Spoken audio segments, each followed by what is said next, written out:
Hello.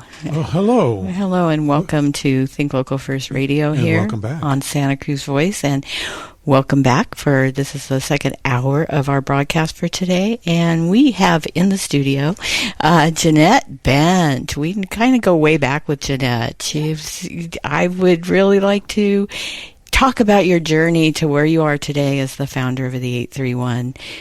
And so you were when we met, you were an aerial artist. Mm-hmm. Oh yes, I'm still an aerial artist. I just am not, I'm not a studio owner any longer. I'm very proud, though, to say that there are 3 thriving studios in the area as a derivative of Aerial Art Santa Cruz. So I'm just wear that with a badge of pride that the community's really supported that art form. Yeah, and it's just a wonderful way of life. My former studio, Cirque Tumble Cheer, is in the mall, which I think they just have done an amazing. They really took the studio and just ran with it. You guys were at they were at Art, Wine, and Beer Festival, Scotts Valley. For they kind of provided the entertainment in between all the bands, so that was cool. They do that every year. They do a few festivals. That was one. That's a big one. Yeah. Yeah. So, but you've more recently, before your current venture, what were you doing? So to the surprise of a lot of people in the community, everyone kind of knew me just as a performance, not just as, but as a performance artist, aerialist, dancer. That's what I came back to Santa Cruz and really did for myself. Well, I was really compelled during 2020, the fall of humanity or whatever you call it. I was really compelled to get back to my roots of journalism. I've always been a journalist. Okay. Yep. Didn't know that. Yeah, I know a lot of people didn't know that. That's kind of been outside of Santa Cruz. I mean, I was on the gangplank at Harbor High when the gangplank existed. What I should know what this is, since our daughter's a former pirate. Okay. So the gangplank was, I don't know how long it lived. I mean, when my whole tenure at Harbor High, it was always in existence, but it was the paper. It was the newspaper. Okay. So I served 2 years on the newspaper. Apologies. My husband, shout out to Eric. He's calling right now. Eric, we're on a line. Hey, Eric. Good timing, buddy. But, so that background music going on. Yeah, a little Trent Reznor. It's always fun. So I served on that paper for two years. I knew when I went to Rancho 40, I went to B40. B40. Yep, I was a super local, like hyper local. I took an aptitude test in 8th grade. Well, when they still had 8th grade at B40 back in the day. They still do. Yeah. Well, that's true. I was thinking 6th grade. But I took an aptitude test and it said I'd be a good journalist. And so I just went that direction ever since. But here, I came back really honing in on the performance art thing. So, like, a lot of people didn't really know that. When you say you came back, where'd you come back from? I left Santa Cruz for 10 years. I left Santa Cruz very shortly after I graduated Harbor High. I went to Cal State Long Beach, and then I traveled the world and did journalism and performance art simultaneously. I've always grown those two careers. New York City, and then back to Long Beach, and then back to here, and that whole stint took 10 years. Wow. Mm-hmm. It was an amazing experience. I bet. So you came back here, and then how did you get back into journalism? Well, yeah, so actually, the original way I got back into journalism, so I had the studio.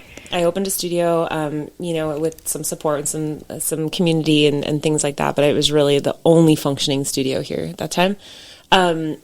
Because of that, I was reported on a lot. So the Sentinel, Good Times, and my fellow, actually I would consider him a mentor right now, is Michael Seal Riley. He had Santa Cruz Style magazine for a long time. It's just recently defunct, but he wrote a long form piece on me and what I was doing, and came by to deliver the magazine. I said, hey, I have a journalism degree. If you need a freelance writer, I absolutely love this.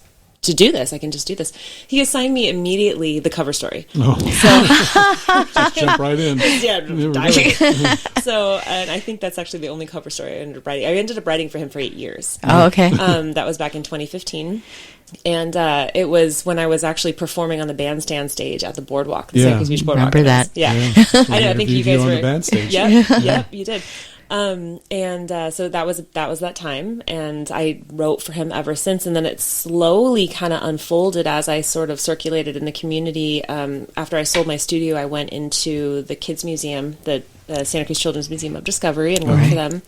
And then through them, I met Brad Kava, who is now a good friend of mine too. Yeah, good times. But he had, at the time, just had growing up in Santa Cruz. And we were chatting, and he was needing a writer. And I said, well, I write. And so I started writing for him. And that was actually like April 2020. That was like in it. Yeah, and that's a great publication. It is. Growing Up Santa Cruz. It is. It's as a parent, I use it as a resource. Yeah, I bet. Yeah. So so I started, I was sort of always just sort of writing for them. And then what happened, after seeing the museum open and carrying the museum through COVID, which was a very difficult time, I felt compelled to get out and to really lean into my like service-oriented roots of journalism. And so I just happened to have a conversation with Brad, who was just named interim editor, and he was a little panicked, a little worried. It's like, I don't have a newsroom. Like, I need to hire some people. I said, well, let me know if you need help. I know how to be an editor. I've been an editor multiple times. I just simultaneously grew these careers. He knew me as a writer already. Yeah. And knew I could do different things in marketing and in-house and stuff. And so he's like, well, I really need a managing editor. And I'm like, okay. So that was a conversation. I did an interview with Dan Pulcrano, the publisher, on a Thursday, and was in the newsroom working on Monday. Oh, wow. Jeez. So that's how that happened. And you was KION right after Good Times, or? Immediately after, yeah. So I worked with Good Times a little less than a year. I loved it. The workload I was not just at Good Times. I was managing editor of Good Times Santa Cruz as well as Metro Silicon Valley. So I had a really, really big workload. Wow, yeah. Yeah, and then I found the opportunity at KION, and I just thought, I've always done a good job of running the opposite direction of broadcast. I interned at Fox News Channel back when the year Outfoxed came out. Remember that, 2004? Yeah. And that didn't really influence me not wanting to go into broadcast, but I saw the passion that these folks really had for their craft, and I was just like, oh, I really like writing. This is a whole other level. Like, you have to really love this. And I just didn't feel that. And so I never really entertained that idea. But when I found KION, I was like, they're looking for a managing editor, and my title was managing editor anchor. Never actually officially worked in professional broadcast, but I'll throw my name in there, right? Sounds like us. We can do that. Right? Now let's figure out how to do that. Yes. Yes, and exactly. So, my former boss, now a dear friend of mine, Scott Rates, shout out. Congratulations to him. He just recently got a great job. I think I saw that on somewhere on one of the social channels I follow, that he's going to be covering our area for KPIX, I guess. Yep. He's the bureau chief. I still need to officially, formally congratulate him, but he's having a hard time catching up with everybody's congratulations. But he took a chance on me, and I knew I had confidence in applying that I could come in as a managing editor. That I knew. The anchor part, I was like, I'm just gonna go over there for now. But that's what he really needed anyway. He really needed somebody to help him come in and clean up the newsroom from what it had been. Before. And we got it to such a good place before. Like, we were at such a good spot, right, when they closed us down. But I really appreciate him for taking a chance on me. And it was a learning curve. Like, I now know how to produce a news broadcast. I never knew how to do that before. Right. Can write for television. Obviously came in knowing WordPress and knowing long form writing and web and all that stuff. But the things that I learned in my year and a half, really short amount of time, was amazing. I sat on the desk for 6 months as well. So I got a chance to actually get to that anchor role. And I really enjoyed it. Now, I don't know that I knew the relationship between KPIX and KION. I go back in the Wayback Machine to the 90s. KPIX was a Westinghouse, I think, affiliate. Weren't they? They were Westinghouse. O&O at the time? Yeah, they were an O&O, yeah. Owned and operated, what O&O meant. But I didn't know that they owned KION. Is that... Well, they were kind of more sister stations. Oh, okay. So KION was a CBS affiliate, obviously. Right. And Fox was in that as well. So we had some good relationships with some newsrooms up in the Bay Area, KPIX being a sister station to us. So When they came in and told us that they were ceasing operations effective immediately and they were going to start dispatching the news out of KPIX, I mean, as soon as that got out to the public, that was just, people were very outraged, which rightfully so. Yeah. You know? So it's actually a really good thing that Scott is going to be the face of Central Coast, the KPIX, I guess, bureau down here in Central Coast. I think he's the perfect person to do that. It's just kind of crazy the way that journalism and broadcast and all of it's just sort of morphing. It's just this is ever changing. Yeah.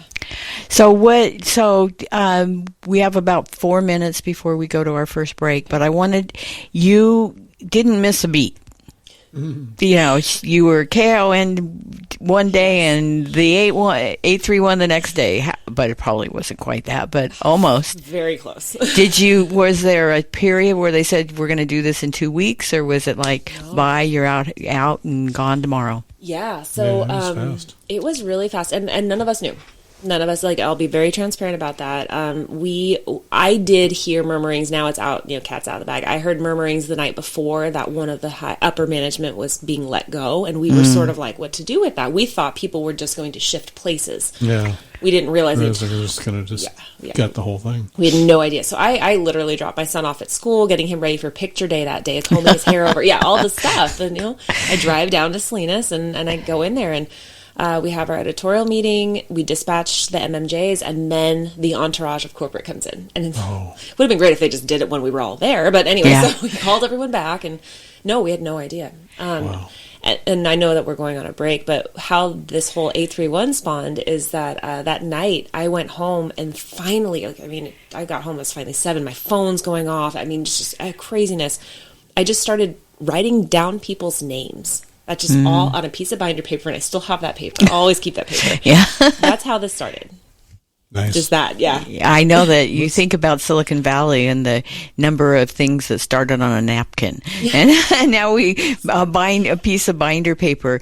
We still have about a minute and a half. Tell me, of those names, who is part of the 831? Right. So it's accurate to say that I'm a co-founder. I definitely do a lot of the heavy lifting for the tech part of it because I'm still learning Substack, and thank you to Elisa, and a shout out to her because she helps with that part a lot. But I'd say it was Lee Solomon, Neil Perlberg, and Elisa Thompson, who sort of we were all the early people, and then we've recruited more people as we've been going forward. We're starting to build a revenue model. We're going to, subscription based, that sort of thing. We're going to try to make this longevity, and just because it has that collaborative approach, and it's since its inception, it's really had that, and I think it's really important to keep that integrity.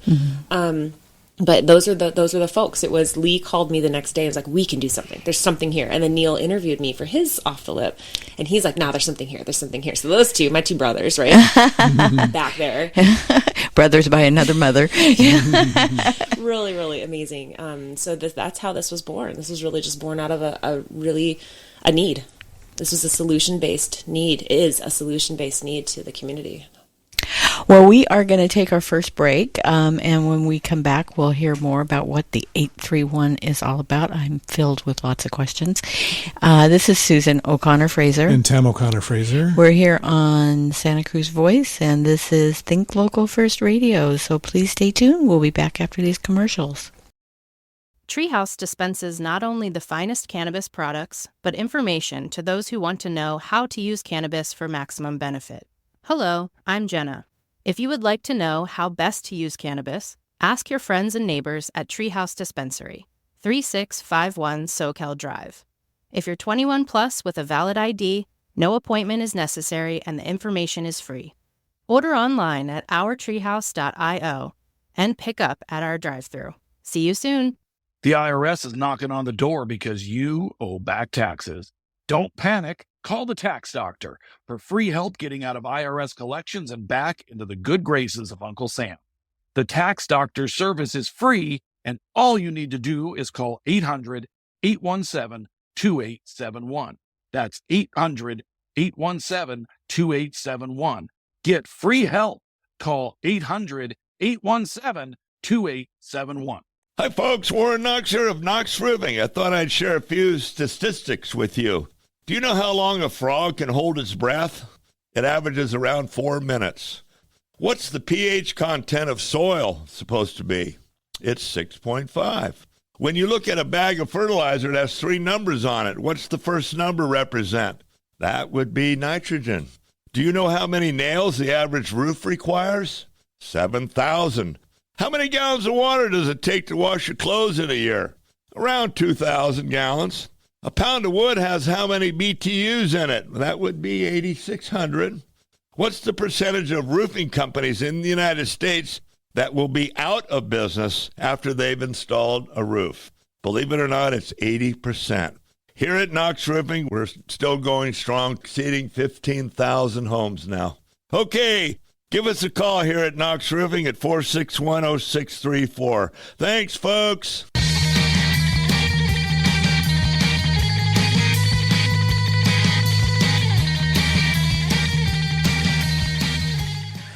Yeah, really. We're going to get that again. That's the problem with commercial breaks. You sit there and you talk about all these things and say, wait, hold that for there. I mean, she just goes. I can't stop. It's out of control. So you had a piece of paper and names, and you start. What is the 831 that you've started? So we have really made an ethos and a commitment to try and be solution-minded, solution-oriented, solution journalism, solution-based journalism. We know the problems. Everyone knows the problems. The problems aren't going away. In fact, they're being more amplified and highlighted. And there's a lot of solution-based entities out there. Like I said, I'm meeting with somebody tomorrow who's another think tank, really, really trying to actually come together, like action-oriented, solution-oriented. So what is the solution that you're looking for? Oh, that's the $1 million question. We got to figure that out. I think that's part of the whole, another part of the ethos of the 831 is the collective aspect. Well, we all bring something different to the table. And what I was saying during the break, like, I'm not going to tell Lee how to come and do weather. I think he knows that. you know, I'm not going to do that. Yeah, he knows a thing or two. Yeah, exactly. But what I am going to do is help cultivate a space where Lee Solomon can come and bring the weather. I'm going to help cultivate a space where Neil Perlberg can come and do his interviews and speak with these amazing people that he speaks with and raise his platform. We're just going to have this container that's the 831, a safe space for all people for all people who are doing what they do, not just like random frivolous people who are professionals, people who are doing it. Those two, for example, have been doing this a long time. Right. I've been doing this a long time, right? Not necessarily in broadcast, but in journalism. Right. Since I was 13.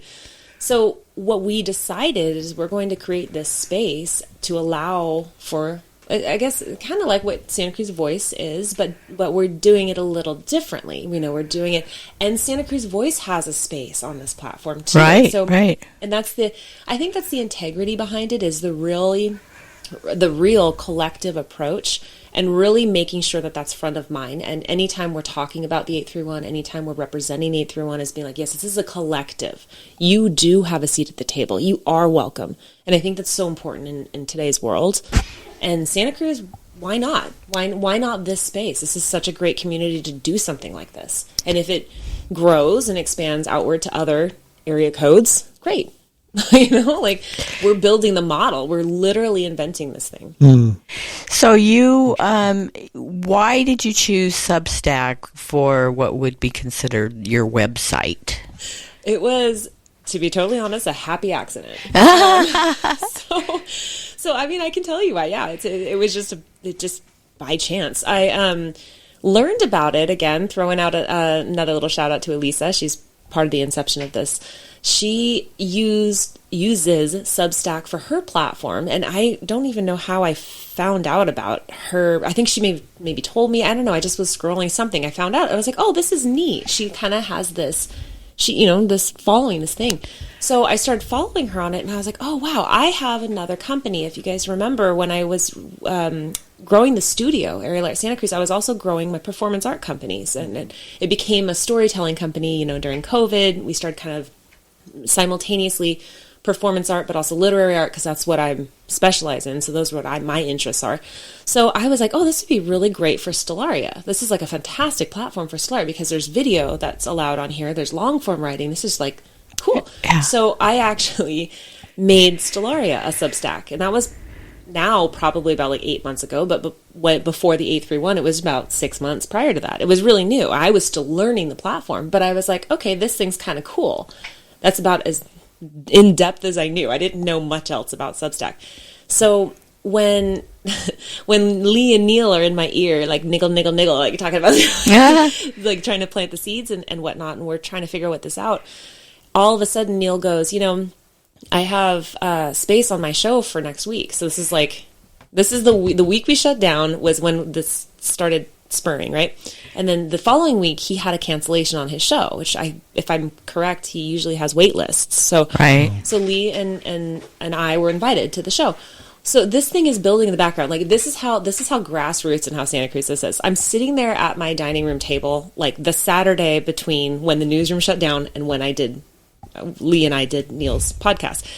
And I'm like, just going through, like, I love making brands. I'm really good at startups. Like, I love that stuff, right? So I'm like sitting there doing this like a Saturday, and my son's in the background. I'm like, hey, what do you think about this design? What do you think about this design? I made like 5 prototypes, right? I just like geeked out on it. And everybody unanimously liked what we ended up inevitably going for the logo. But I'm just sitting there just like messing around, right? Not really knowing what was actually going to happen. Right. So I secretly kind of built us a Facebook. I was just kind of playing around with stuff. It wasn't deliberate, if that makes sense. And then I was like, oh, the 831 on Substack is available. Well, that's kind of cool. Just snatch it up. It doesn't cost anything, just taking the domain, right? So I did that. I secretly made us a Facebook page, didn't make it public, didn't do anything with it. Put the logo on, was like, cool, this is a neat little thing. We went the 831 because, well, I'm homegrown Santa Cruz. I know what that means. I know we're proud of our area code. Right. We love an 831. So, and knowing that, I was like, well, that's harmless. There you go. It's not anything, right? This is what this is. We sort of knew what this was born of. We didn't know what it is. We still are fleshing out. And it's broad enough of a name that it can be anything, right? Exactly. Eventually. Yeah, exactly. There's room for it. It needs to have an inclusive approach, and it needs to be malleable. It needs to be flexible and nimble. The nimble's Lee word. I love that word. And because that's where we are right now. Right, totally. Right? The old model didn't work. The old model is what collapsed on Lee and myself and the 23 other people that were in that newsroom. And it's still happening. That's not the only newsroom, this particular, and I'm not saying anything bad about the company. They have to do what they have to do. Right. The old model's not working. That's proof, right? So anyway. It's like you hear about people saying, oh, this particular late night show, their ratings have dropped, and that's because they're lousy. It's like, no, it's because people are at home streaming TV. Mm-hmm. They're figuring out how to bypass all those commercials, and and so they're not laying in bed and watching the Stephen Colbert show or Jimmy Kimmel right now as much as they were 20 years ago or even 10 years ago, because they're streaming television. Right. I mean, look right here. Like, hi guys. We've got we're live on Substack right now. I just thought, and thank you for allowing us to I'm calling this simulcasting, because that's exactly what we're doing. Mm-hmm. We're sharing platforms, right? You're going to get new eyeballs. I'm going to get new eyeballs, and that's good. That's a good thing. It's right. There's totally enough, right, of that. So anyway, what happened? So I just did all this stuff in the background, and like I said, it's not me. It's not the Jeanette show. I have my own shows, right? I've got what I'm doing.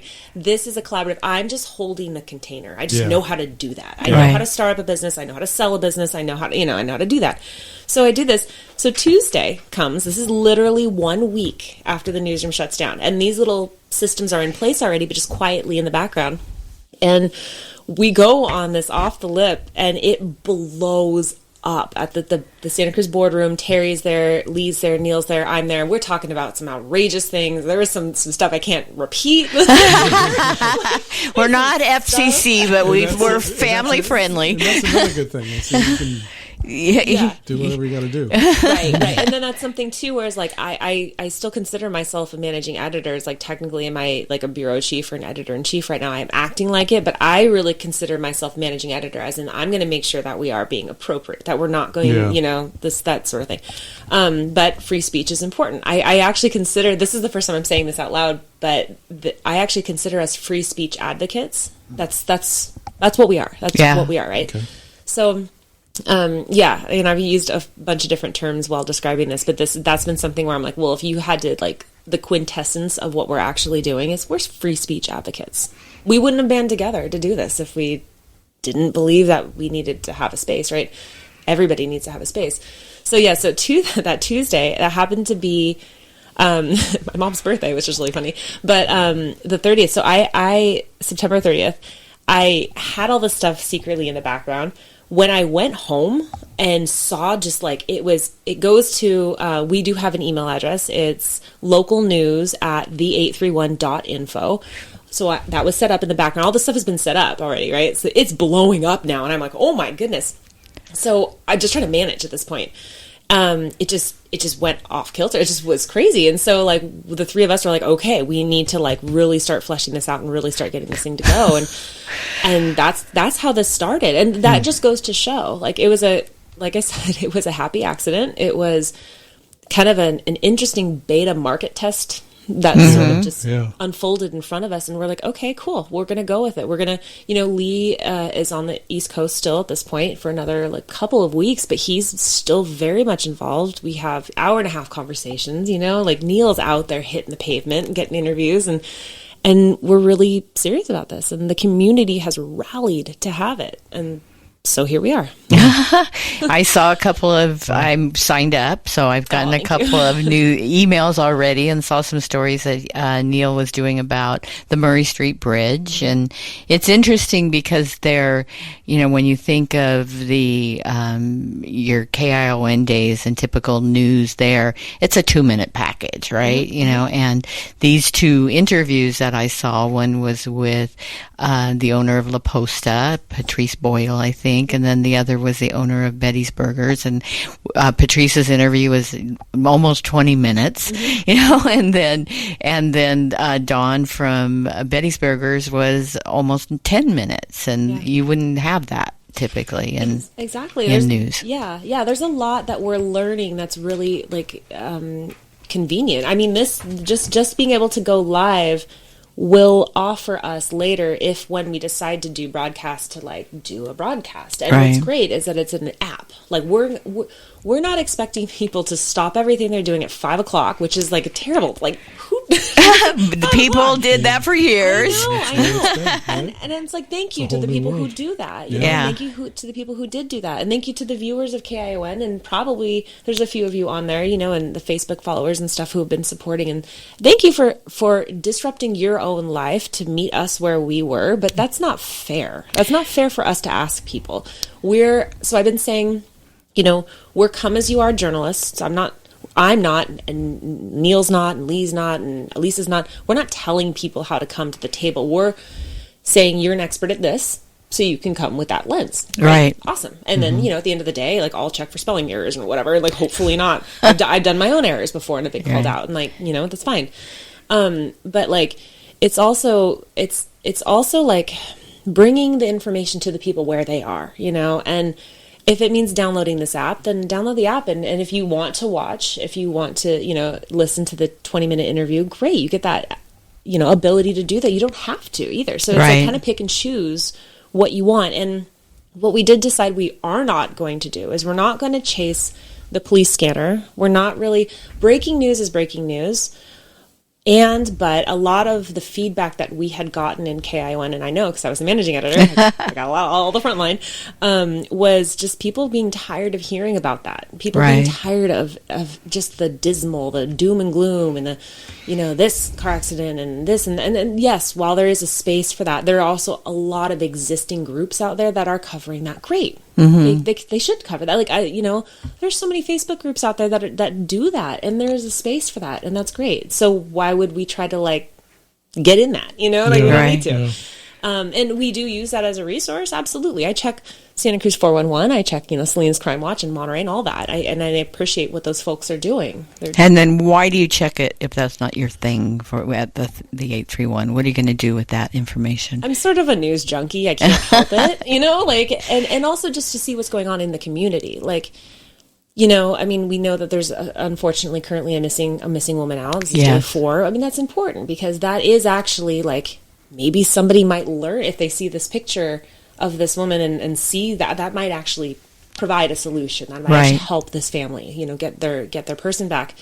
And so what we're sort of figuring out is like where the place for that is in the 831. We're heavily using, obviously, Substack, clearly, but also social media, Facebook and Instagram right now. We've chatted about TikTok. None of us know how to use TikTok.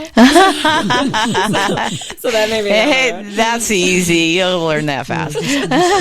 We've even done that. Yeah, talk to our 15-year-old granddaughter. Right. I have a 14-year-old son. He teaches me how to use this stuff, and I'm like, I can't. My capacity is just overloaded.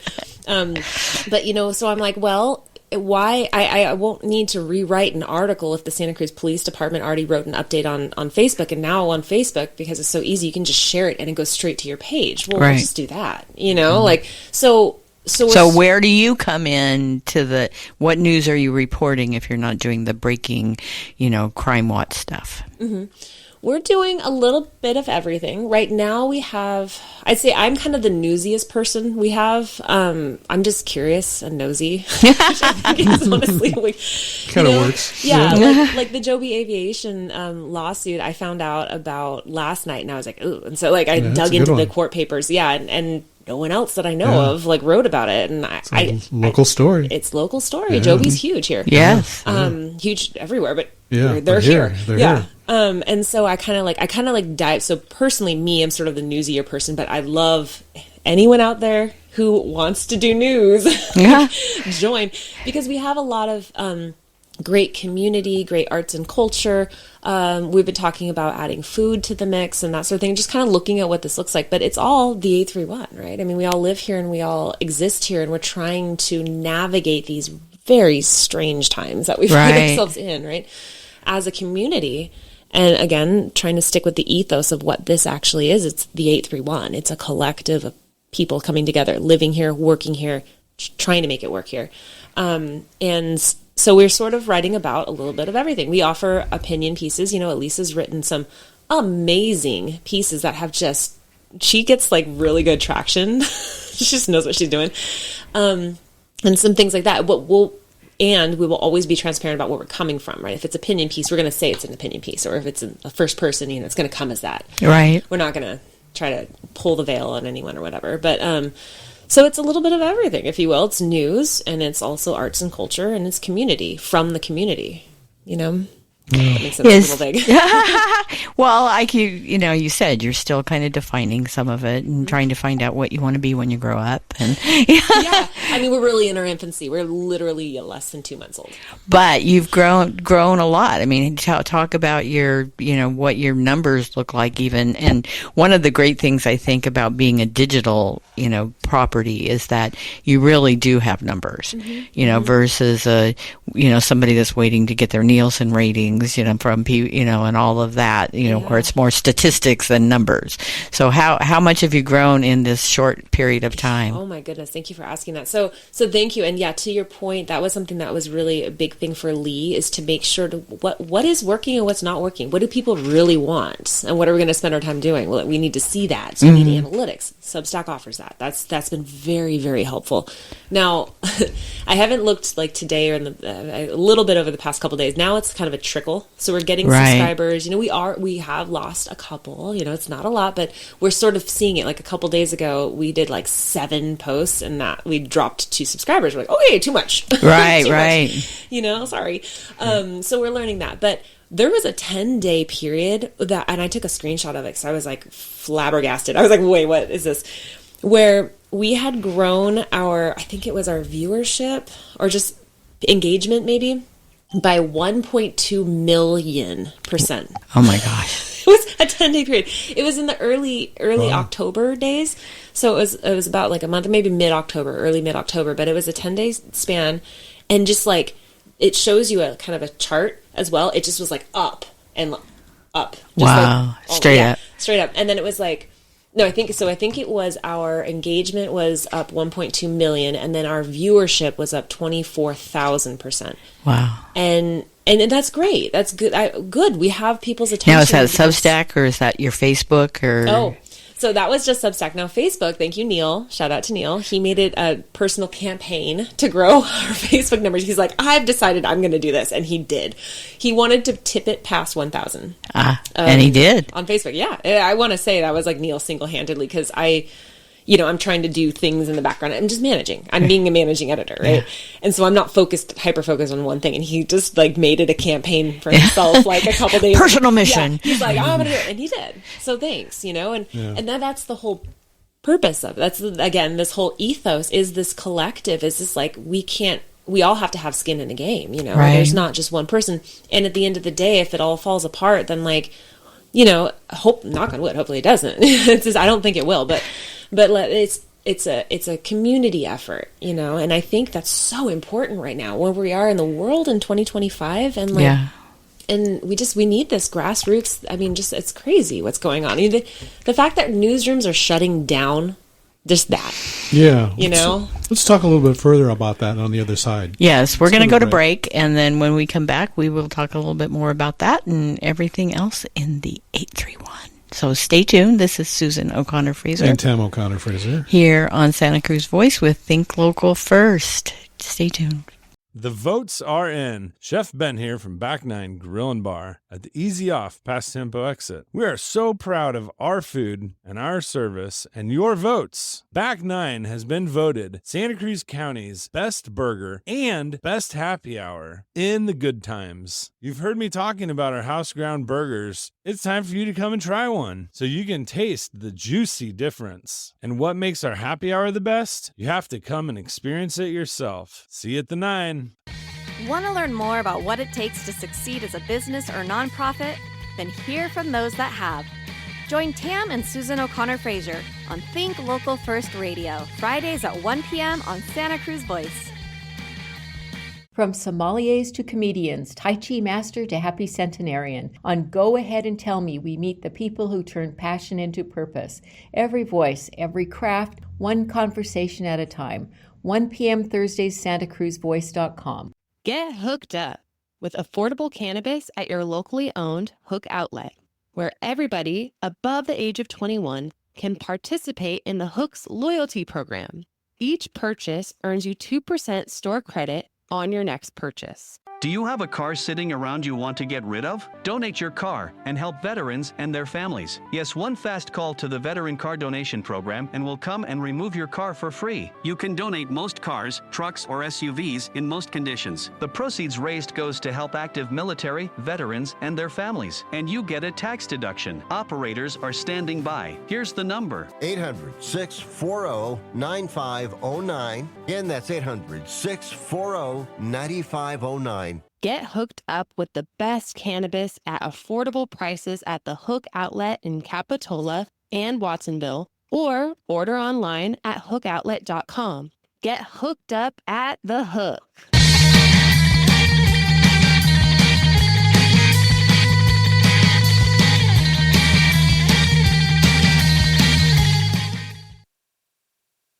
And there goes our music. We better come back on the air. I that music a little quick. You were a little fast on that. I figured I had at least another 30 seconds. I'll give you 2 minutes next time. All right. Well, we were obviously chatting during the break and missed our cue to come back live. So this is Susan O'Connor Fraser. And Tam O'Connor Fraser. Here on Santa Cruz Voice. We're coming into the last block of our second hour of Think Local First Radio. And we feel really fortunate to have Jeanette. Yeah, absolutely. It's been so long since we've seen you last week. What's it, 10 years? It's probably. been 10 years. Yeah. Oh God, the last time I saw you were on Up in the Air.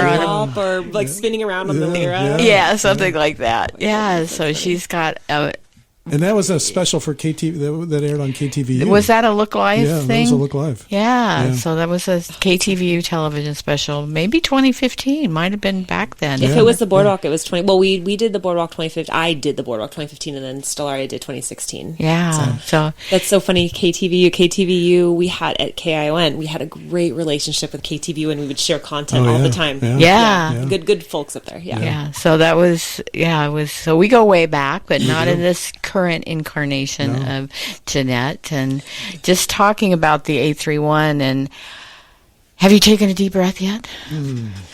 I feel, thank you for asking that. I feel like a couple weeks ago I was able to like surface how I've been describing this, and this sort of like, do either of you water ski, or have you ever water skied? Yes. Oh yeah. Okay. Yeah. I'm an avid, my family, we just love water skiing. I'm a single skier. I'm like a hardcore, like I'm into it.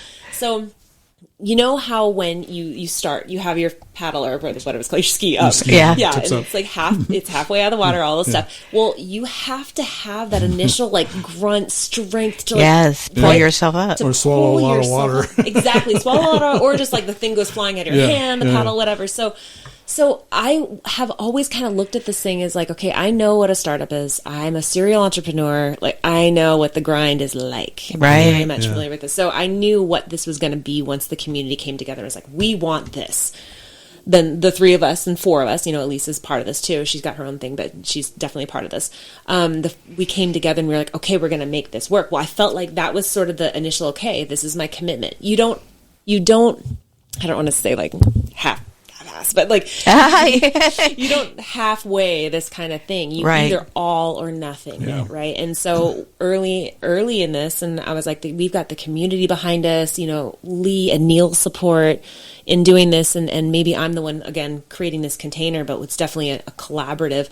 I was like, okay, I'm gonna go all in. Then that's it. I'm going to commit to this. If the 831 is showing up for the 831, right, then it behooves everybody for us to go all in. So this water ski metaphor, I sort of like had not secretly, just in the back of my head. I think in like kind of not metaphors, but I guess this is a metaphor, so whatever. But so I felt like there was like this push, and like, okay, there's so much to do, and it's hard to do, and like late nights, I was up until 1:00 in the morning, many of nights, just doing behind the scenes stuff, and there's this sort of point where it's sort of like, okay, I'm sort of cresting it now, and like now there's this sort of this navigating, like where are we finding our waters? Where are we charting? Where is it the glassiest that we can actually like navigate and go? Yeah. So it's sort of this. We're definitely still in the early. There is a cresting still. We need to finance this thing. Right. We need to do all that stuff. That can be the hard thing is, how are you going to finance it? Yeah. Without somebody with deep pockets coming to the table and writing you a big check, which always comes with strings. Yeah. We had early on in our, back in the 90s, we were looking for investors for a project that we were doing. And, part of it was, well, once you bring those people to the table, you lose a little bit of control because they have skin in the game. So. Right. And, until there's a new way that we operate as a society, we're a capitalistic society. This is the reality behind it, until we're like, like love trade, or I don't know, whatever you call it, whatever it is, like other trade or barter or something. That is, a thing. So we have some ideas. We're still in that really early inception place as far as like building that. Like we don't actually have a revenue model and I will be the one to come up with a first draft of it and take it back to these guys, and we'll sit there and we'll figure it out. So you went and you started to monetize it, and then you put the brakes on it. Mm-hmm. Now, were you just worried that you wouldn't be able to deliver the value that these people now paying? I mean, why'd you stop it if the money was flowing in? Yeah. No, that's a great question. And actually, we're going to turn on paid subscriptions again soon. We're actually like just super transparent. We're just waiting for Lee to get back, just so we can talk about what that looks like, and we don't want to make those kinds of decisions without all the parties at the table. Right. To be totally honest, it was advice from an attorney, a friend of ours that we all happen to know, just said, until we really have a finance kind of model fleshed out, we should pause it. Right. And so we did. It was a great accidental beta test, right? Like we had this subscription model open for 48 hours and people were really wanting it. And so that showed us there's a need. There's a need for it, and people are serious about it. Pony up for it. So we're going to be serious about it. That was sort of the time too. And I made that commitment because this is one of those things where it's like, you don't halfway something this big. Right. You either all in or all nothing. And then at least I know, and everybody knows at the end of the day, that we gave it our valiant effort. And so that was sort of, again, one of those things that showed us that. And so we were all three like, okay, we're gonna do this. Yeah, for sure. So right now when I wake up in the morning, I go to my phone and I read the headlines, and then I get depressed, and and it's not necessarily local, although I do check out, look at local news as well. But a lot of it is national news and what's going on in the national news, which is affecting us locally. Are you guys going to have that national lens as well, or are you going to try to stay focused on the 831? Yeah, that's a great question. For right now, we're just the 831. I mean, I do the same thing. I have Newsbreak on my phone, so I get all of it. And then you can filter and decide it. But I do that because, again, it's a service to what we're doing. I don't want to necessarily wake up and look at the headlines, or maybe a part of me does, as like I said, I'm kind of a news junkie in a way, secretly or whatever, but not anymore. Not secretly. It's definitely out there. But it's not something I go and look after. So right now we're really just interested in the hyperlocal.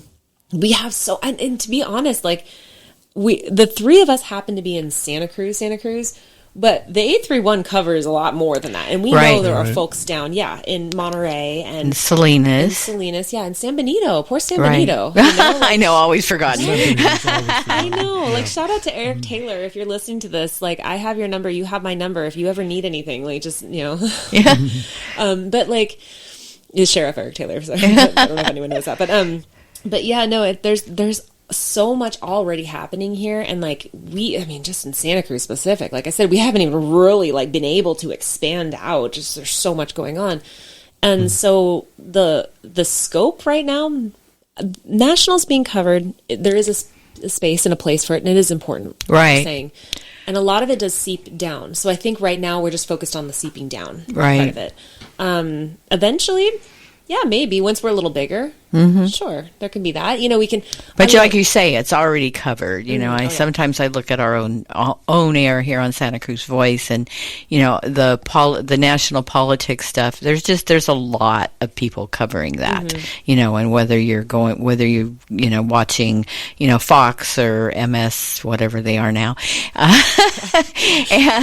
or if you're or any of the people that I follow on Substack, they're all. There's a lot of voices out there that you can tune in and, hear your point of view echoed back to you. No, exactly. I mean, that's another thing, it's just that we're trying to make sure that we're being and serving the space that isn't already being represented in a way, or at least maybe that could be represented a different way or something, you know what I mean? So we're not trying to, I guess in a way we are actually trying to reinvent the wheel, actually, to be totally honest. Yeah. Because the wheel didn't work. Right. Yeah. The wheel popped. Yeah. Right? It worked for a while, It did, and then, you think back way before you were probably even thought of, that we had 3 networks. Well, 4 if you count a PBS, and then there was Fox, and then there was cable, and then there was streaming. So there's just, all of that stuff has just,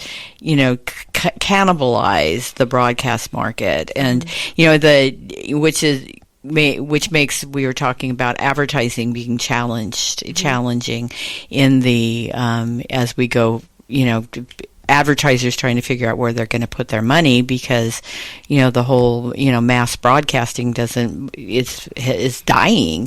So, but the good news for the advertisers is that they can target now in a way that they weren't necessarily able to do. Maybe they were told by Nielsen or whatever that this is the audience we reach, but now they can really know the age of the people, the gender, and all of the, all the information that the digital platforms provide for us. And then, to that point, maybe on us as the information deliverers, maybe that's where the 831 was kind of born of, is maybe we actually collaborate and get together instead of being so fragmented and trying to grab for the same money in the same pockets, and not looking at, I'm not saying that this is you guys, this is very broad statement, but not looking at each other as competitors, but rather stronger together, there is a space for everybody at the table. Like I was saying, it's come as you are, journalists. We all bring something, to what it is. And if we can forge together and collaborate, then we can probably generate more money that way. There's definitely right. And I think that's just where we are in the world. I really just, 2025, it's wild out there. It is wild. I'm ready to turn the page, but I don't know if 2026 is going to be that much different, but hopefully. You mentioned earlier in our talk, and you also mentioned it on your podcast, the term MMJ. Mm-hmm. What's an MMJ? Multimedia journalist. What does that mean? Sure. So typical newsrooms have reporters, right? So I was at Good Times. I was at Good Times. We had writers. Right. So we were writing. We're that platform. But at KION, we were so slim and so talented. Everyone that came through there just did so many things. MMJs, the multimedia journalists, were their own photogs. So they went out, they set up like what I'm doing here. They set up their own stuff. Right. They went out, they delivered the thing.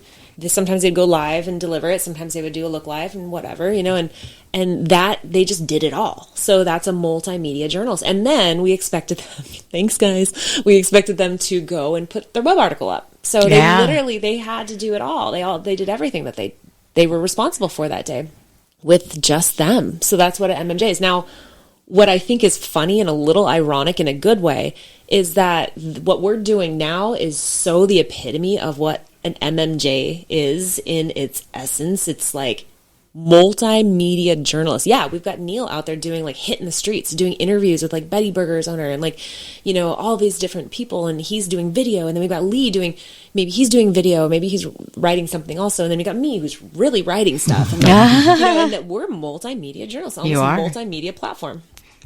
That's literally, I just think it's so funny that they kind of boil down to that. Well, we have about 2 minutes left, and then we're going to get kicked off the air, whether we like it or not.